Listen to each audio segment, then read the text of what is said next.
French Minister of Culture confirms the Louvre has been robbed. A hunt is underway for thieves after priceless jewels were stolen from one of the world's most famous museums. Pulling off a jewel heist inside the world's most famous museum sounds impossible, but somehow a group of thieves did just that.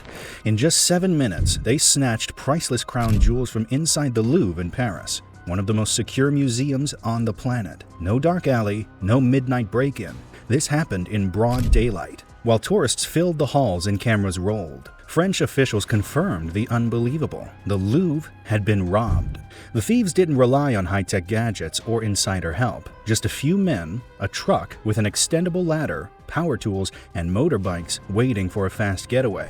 It was the kind of crime that seemed straight out of a Hollywood movie, yet it was very real.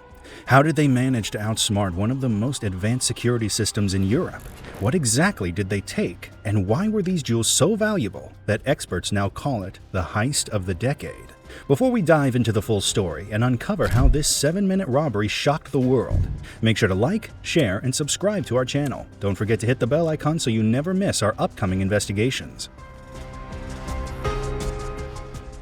The Louvre opens its doors at exactly 9 a.m., welcoming thousands of art lovers from all over the world.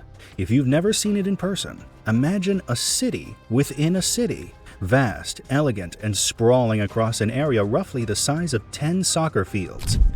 The famous glass pyramid at its center gleams like a jewel, serving as the museum's main entrance. There are several other entry points scattered around the grounds, but on this particular morning, 4 men decided to make one of their own in a southeastern corner of the complex. Everything about this story comes from official reports by French authorities, government ministers, and major media outlets, and what they describe sounds almost unbelievable. The theft began about 30 minutes after the museum had opened to the public. A white truck pulled up outside the building, equipped with an extendable ladder and a mechanical lift, the kind movers in Paris often use to haul furniture up apartment windows. But this time, it wasn't furniture being moved. It was the beginning of a daring heist. The thieves, dressed in black balaclavas and yellow vests, came prepared with powerful tools, angle grinders. These are small but deadly machines capable of cutting through almost anything, depending on the blade used. With the right disc, they can slice through plastic, fiberglass, or even wood. With a metal disc, they'll eat through steel and iron. And with diamond-tipped blades, even concrete and reinforced glass became no match. Whoever these men were, they weren't amateurs. No ordinary person wakes up one morning and suddenly becomes a professional burglar. Photographs later released showed the precision of their work. The glass they cut through had clean, almost surgical edges, leaving behind a thin strip where the ladder rested on the balcony. It was around this moment that multiple alarms were triggered, first from the breach itself, and then again when the men started cutting into the display cases that held some of the museum's most valuable treasures. A French newspaper, La Parisienne, even released a blurry video claiming to show one of the thieves smashing into a glass display.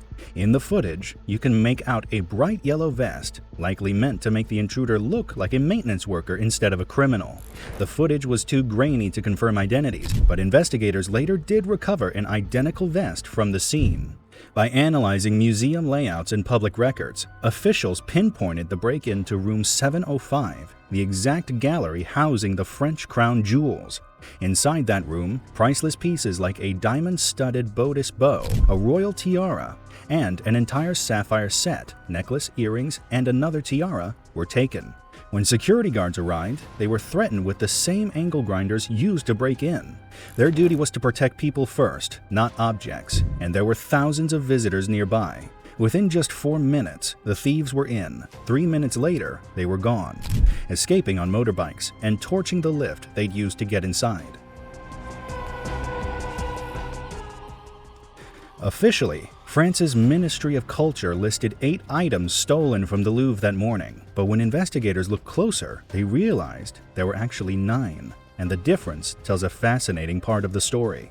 The first 3 were part of a matching sapphire set, a tiara, a necklace, and a pair of earrings once worn by 2 queens, including Queen Marie Amélie centuries ago.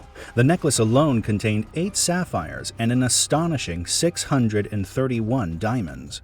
Next came a brilliant emerald collection belonging to Napoleon's second wife, Empress Marie Louise. Dating back to the early 1800s, her necklace featured 32 emeralds surrounded by more than 1,000 diamonds, every stone arranged with royal precision. Then there were two exquisite pieces from the mid-1800s, once owned by Empress Eugenie. Her tiara sparkled with over 200 pearls and nearly 2,000 diamonds, while the matching bodice bow glittered with around 2,500 more. Another stolen piece, a diamond brooch, crafted to hold a sacred relic, carried 7 diamonds at the top and 87 smaller stones cascading below. Those accounted for 8 pieces, but there was still one more, the 9th.